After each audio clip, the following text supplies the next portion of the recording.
د قرآن کریم د ترجمې 75 درس سورة البقره 288 آیات. اعوذ بالله من الشیطان الرجیم بسم الله الرحمن الرحیم. اللہ تعالی فرمائی الشیطان شیطان یعدو ویروی کم تاسو الفقر د غریبینا، یعنی که د الله تعالی د رضا د پاره مصرف کوي نو شیطان درته وایي چې غریب بشي، پیسې به دې کمی شي. ویأمرو او امر کوي، یعنی شیطان امر کوي کم تاسو ته بالفحشاء په بی حیایۍ، خو په ناروا او غلطو کارونو لکه زنا، سینما وغیره کې بیا د پیسو لګولو مشوره درکوي. درته وایي چې پاتې دنیا ده، په پیسو څه کوي، مزې کوه. والله او الله تعالی یعدو وعده کوي کوم ستاسو سره مغفرتن د بخنی د گناهونو، منه د هغه جل جلاله د طرفه، وفضلا او د مهربانی. والله او الله تعالی واسع پراخه فضل والا دی، علیم او پوه دی. او فرمای یؤتی ورکوی الحکمت حکمت د دین پوها، من یشاء چاته چې هغه جل جلاله وغواړي.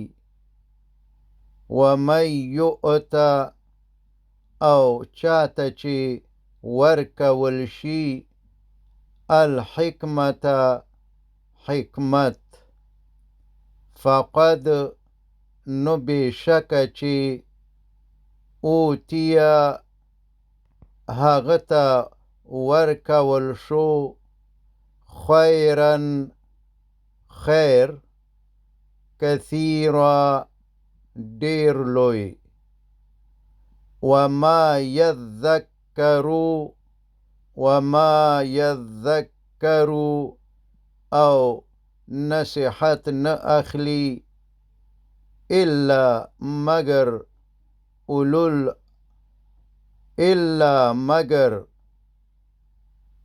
الالباب خاوندان د عقل او پوهی نصیحت اخلی. وما یذکروا او نصیحت نه اخلی الا مگر اولو الالباب خاوندان د عقل او پوهی نصیحت اخلی.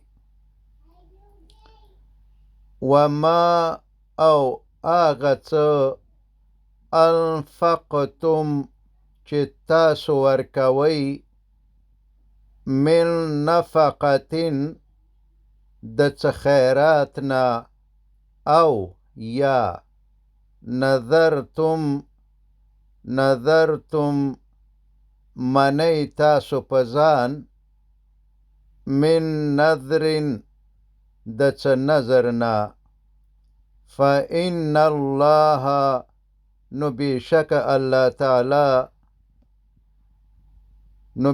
الله تعالی یعلمه یعلمه پوهیږي په هغې، یعنی ستاسو مصرف او خیرات که د الله تعالی په لار کې وي او که د شیطان په لار کې، د الله تعالی د رضا دپاره وي او که د شیطان د رضا دپاره وي، که په ښه نیت وي او که د ریا او ځان ښودنې دپاره وي، یا نظر د الله تعالی د رضا دپاره د الله په نوم کوئ او که د غیر الله په نوم یې کوئ، نو ستاسو په نیتونو او ټولو اعمالو الله تعالی پوهیږي.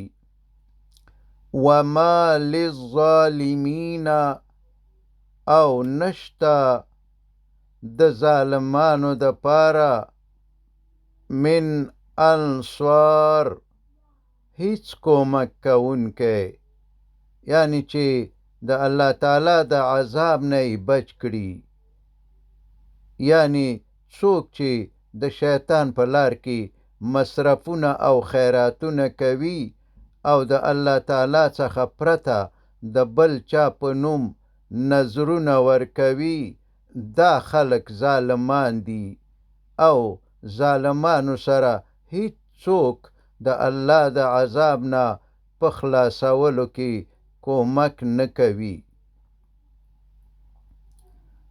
او الله تعالی فرمایي ان که چیرته تبدو تاسو ښکاره کوئ الصدقات خیراتونه، فنعما هي نو دا هم ښه خبره ده، وان خو که چیرته تخفوها تاسو هغه پټ کوئ، یعنی که هغه خیراتونه پټ کوئ، وتؤتوها او ورکوئ یې الفقراء فقیرانو ته، فهو نو دغسې کول خیر ډیر بهتر دی لکم ستاسو دپاره، ویکفرو او هغه جل جلاله به لرې کړي عنکم ستاسو نه من ځینې د سیئاتکم ستاسو د ګناهونو نه، والله او الله تعالی بما په هغو اعمالو باندې تعملون چې تاسو یې کوئ خبیر ښه خبر دی. وصلی الله تعالی على خیر خلقه محمد و آله و اصحابه اجمعین.